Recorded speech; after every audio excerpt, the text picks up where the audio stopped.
Prime-time local news, serving the Lakeland and Midwest regions.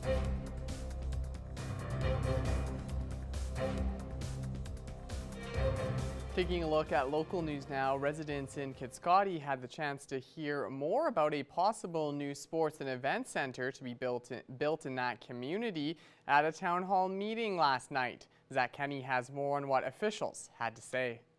The Village of Kitscoty has held an information and question session on the construction of their new sports and event arena. Initially it started because a lady in the community passed away and left $300,000. Ethel Beaton left $300,000 towards the curling rink.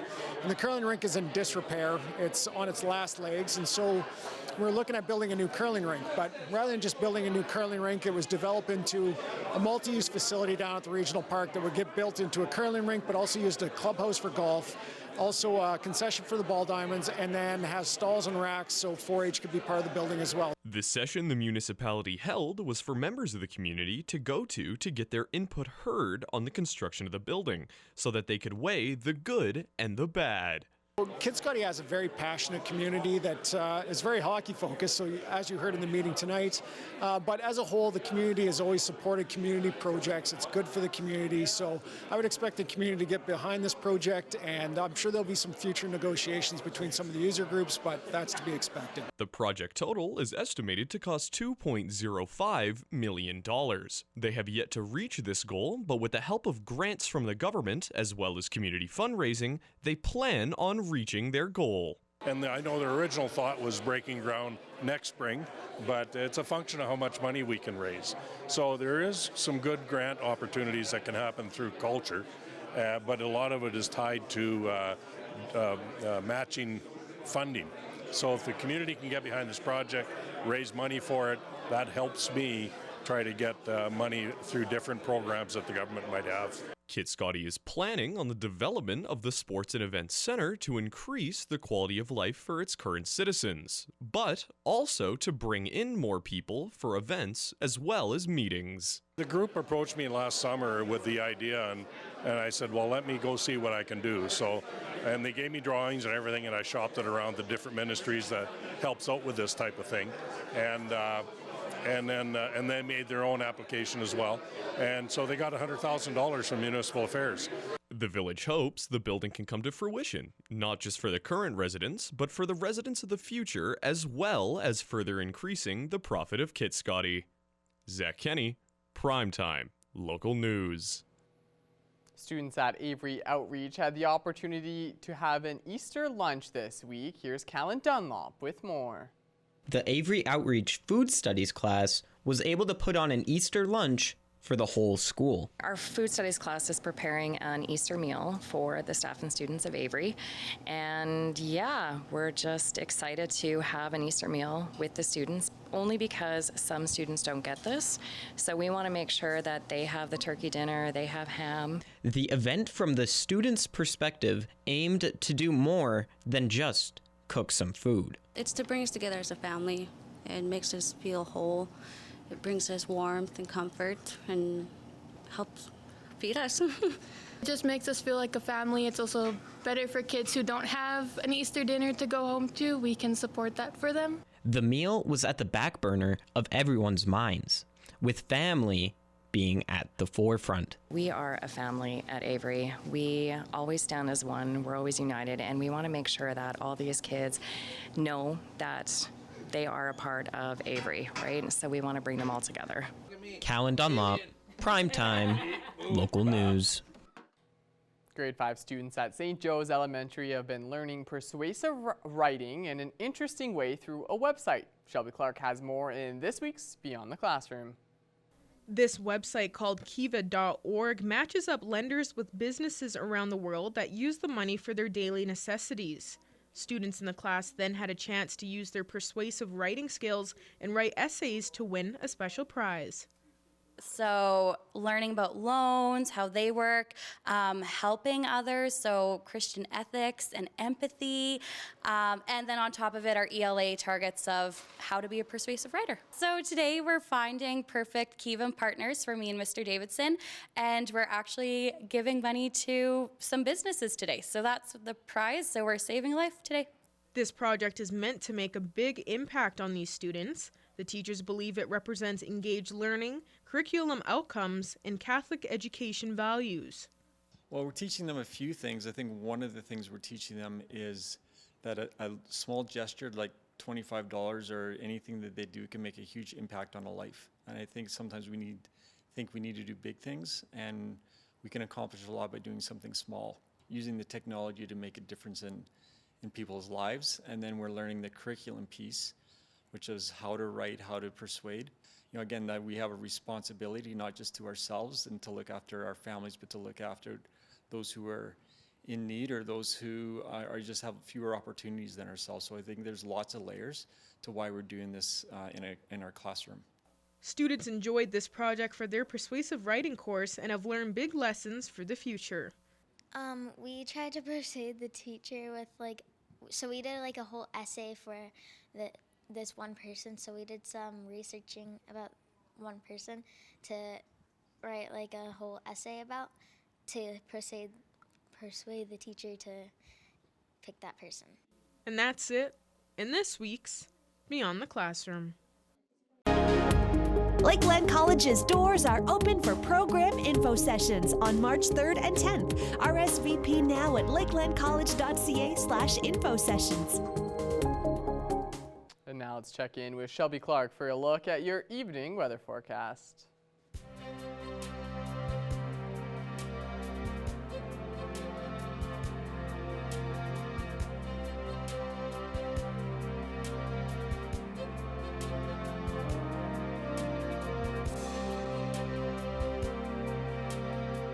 Thank you so much, Mr. Jace Mackey. That story made me sad a little bit, the poor chicken. But that is unfortunate. Hopefully they treat the chicken good. It's not its fault.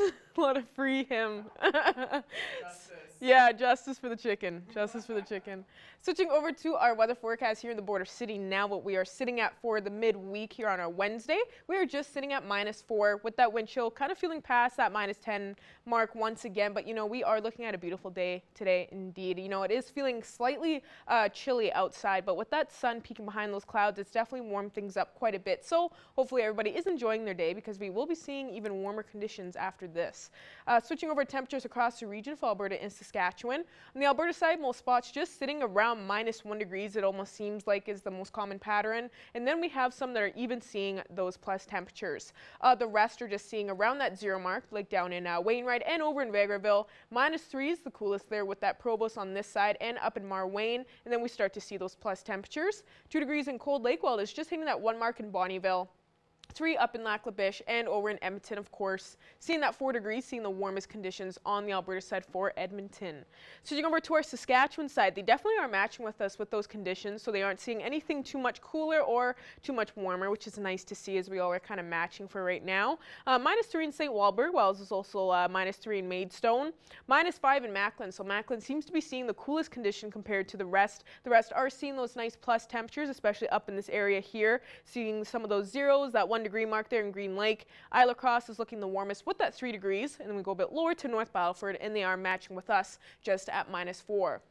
They will be going out to a low of -17 for their evening low temperature. So although we are seeing some slightly warmer conditions for our daytime highs, we are going to be seeing still some slightly cooler evening low temperatures. But, you know, throughout the nights, that's not too bad. It's nice to say that we are seeing some slightly warmer conditions throughout the day.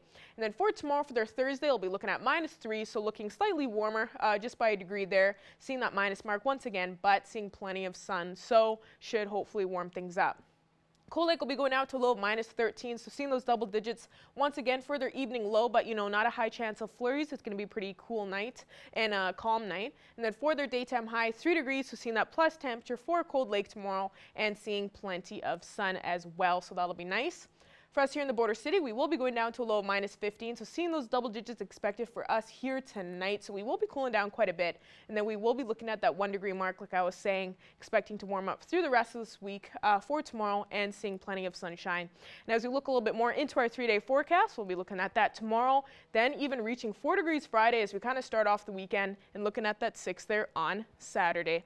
And that's all I have for now for a first look at your weather forecast. All right, thank you, Shelby. They're a little excited upstairs. Masks are no longer mandatory at Saskatchewan health facilities. We'll have more on that after this short break.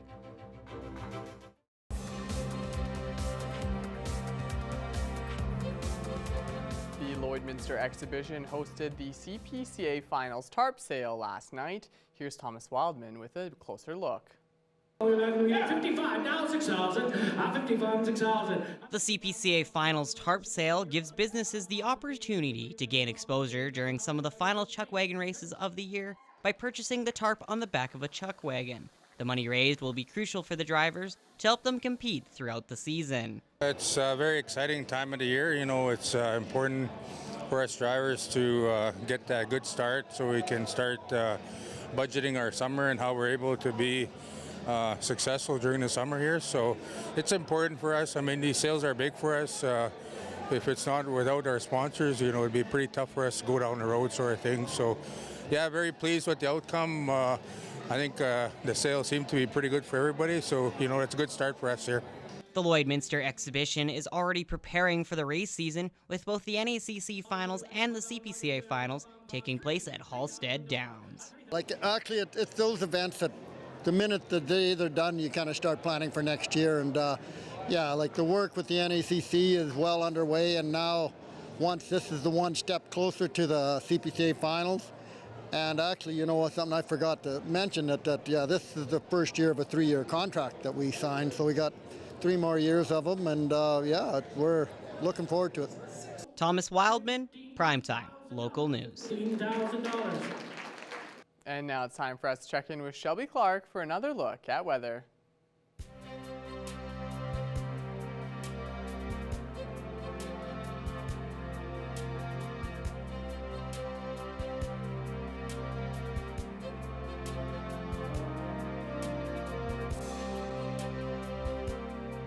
Thanks again so much there, Mr. Jace Mackey. Yes, now taking another extended look at your weather forecast. We'll be starting off with our central zone of the provinces to kind of see where we are sitting at. And we are even looking slightly warmer than what we saw yesterday with these temperatures, especially as we are looking in our central area. On our Alberta side, Jasper is seeing the warmest with that 8-degree mark, so they're even getting closer to those double digits. We got that 5 and 6 for Edson and Whitecourt, a couple of 4s for Edmonton and Athabasca. We start to slightly cool down from there as they get closer to that 1-degree mark there in Red Deer.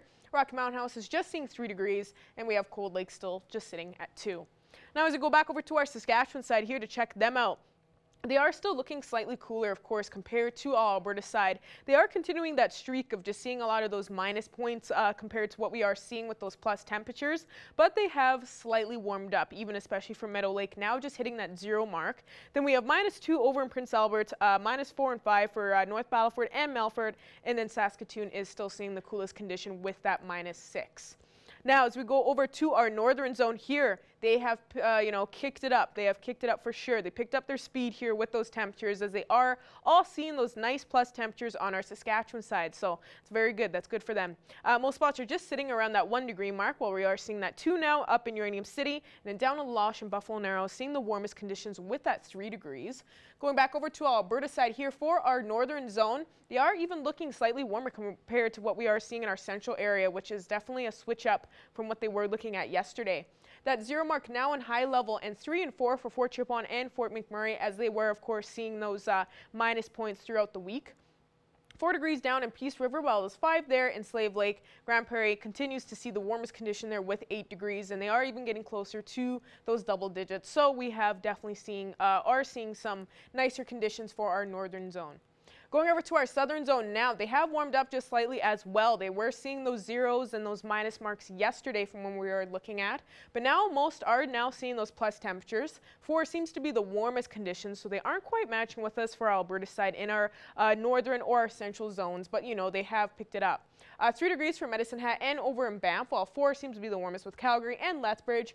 Coronation continues to see that minus points, still seeing that single digits, so that's very nice, but they are just sitting at -5.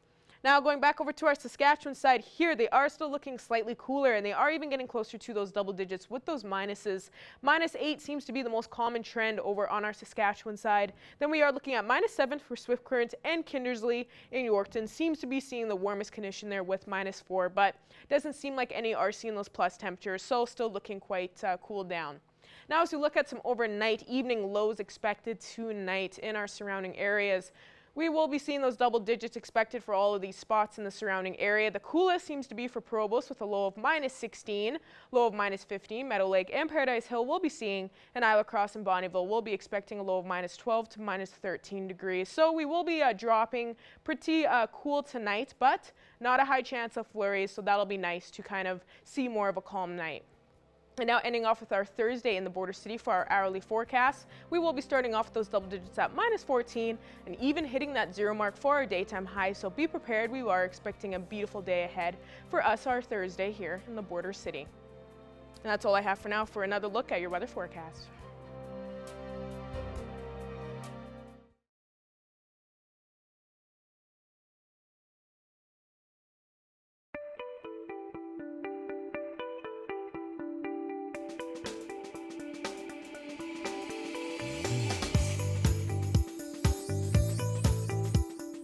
Stephanie Dobson is back with us this week. Stephanie is a lawyer and mediator at Hankin Divorce Law and Mediation here in Lloydminster. And we're focusing on talking about technology when it comes to separation and divorce. This is another episode of Healthy Thriving Family After Divorce.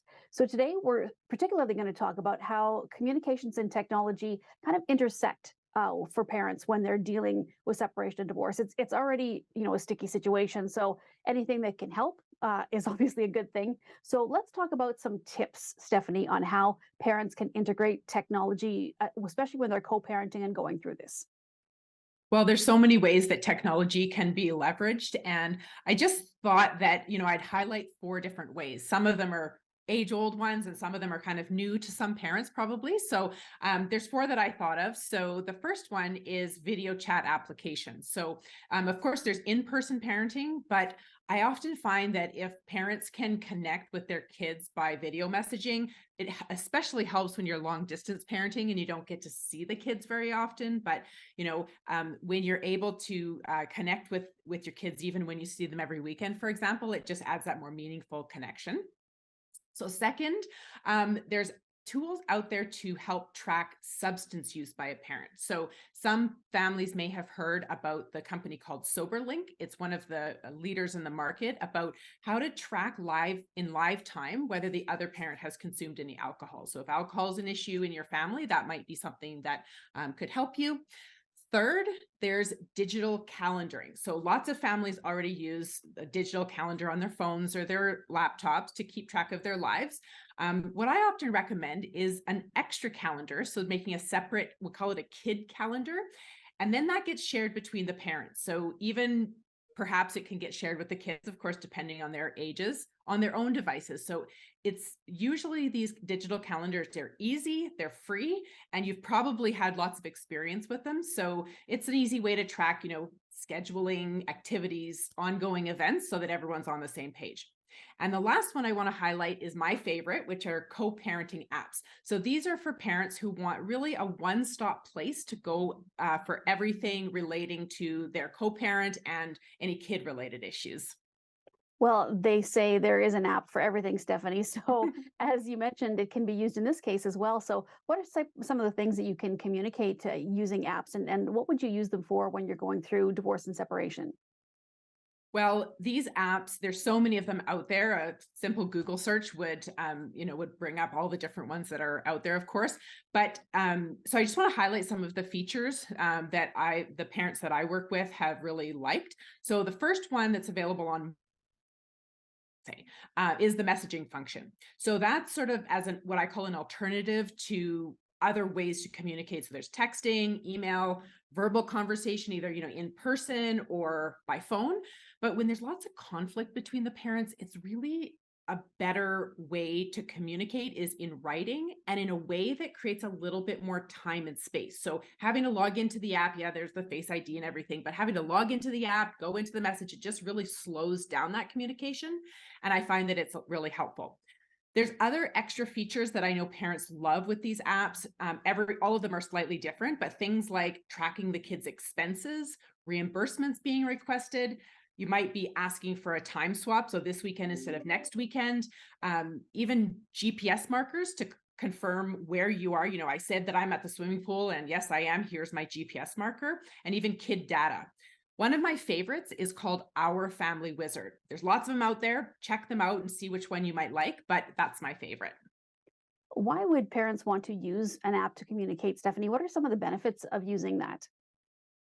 Well, there's lots, of course, but there's a few that I want to highlight here. So one of them is a permanent digital record for all things parenting. So I talked a moment ago about this being in a one-stop shop for everything co-parenting. And by having everything tracked in one place, if you ever needed to go back and find stuff, it's right there in one place. And it's also a really easy way to share information without necessarily needing a dialogue. So for example, by text message, you would say, there's an appointment for such and such a kid at the dentist next week on Thursday. Don't forget, bring da-da-da. Instead, you could simply put it into either your shared calendar or the app, the calendar within the app. And then it comes up on the other person's lock screen and says, hey, appointment for so-and-so, 4 p.m. It's in the calendar. You cannot say that I did not tell you about it because it's in your calendar. And then it just helps with that communication. It also, just finally, I want to highlight that it also makes parents tend to feel a little bit more included. Sometimes, out of sight, out of mind, you forget to tell the other parent things. So it's really nice. You can set your notification settings appropriately for use so that notifications go straight to the other parent, comes up on their lock screen. You don't even have to remember to tell them anything. All right, Stephanie. Well, thank you so much again for chatting with us this week, and we'll be back again next week. Nice to see you, Stacey.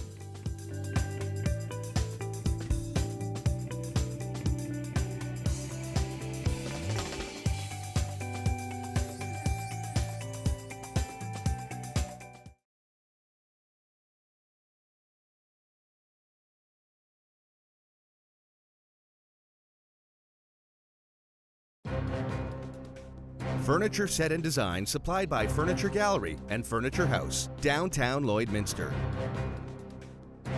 I'm happy to be joined here today with Janet Horlick with Gateway for Newcomers here in Lloydminster. Thank you so much for joining me today. Thank you.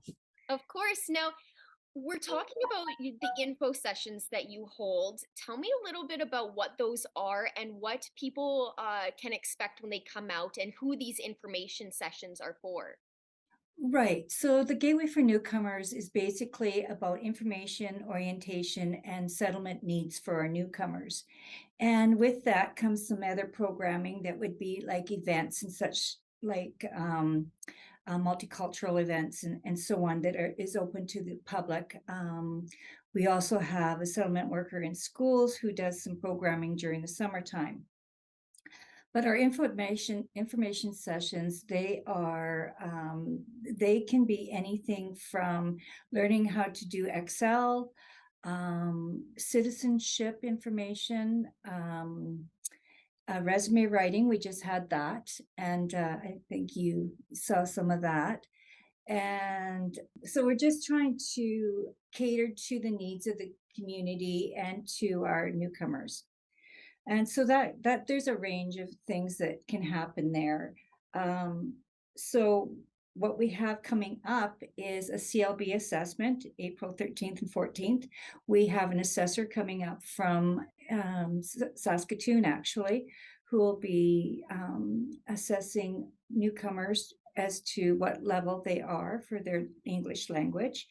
Then we have our Saskatchewan Immigration Nomination Program. So as you know, that we had plenty of Ukrainians coming into our community in the past 6 months, which we are very grateful for. So some of them want to stay here in Canada. And so we have a kind of pathway that they can do that, and that's through the SINP. And so we'll be having an information session coming April 26th, I believe. So, yeah. Wow, that sounds amazing. In your opinion, and for Gateway for Newcomers, how beneficial are these info sessions for people or families who are new to Canada and new to the city? Well, very much so. We have conversational English, and so that's just basically prior to a newcomer that would go into more of formal English training. So we have conversational English, and our classes have doubled in the past couple months. But we had somebody that was in the city 3 days, brand new from another country, and she's been sitting in on our conversational English. So this is about connecting with the community, um, um, learning a new skill, just being part of that support system, right? So very, very beneficial. All these information sessions are helpful to everyone. We're looking at first-time home buyers in the spring. All of these information sessions are beneficial right for all of settlement needs. So information on banking, insurance, Excel. So it really does depend on the needs of our newcomers. So some may be more interested in learning about citizenship. So we have some mock tests for them to do if they would like, and that sort of thing. So it's very dependent.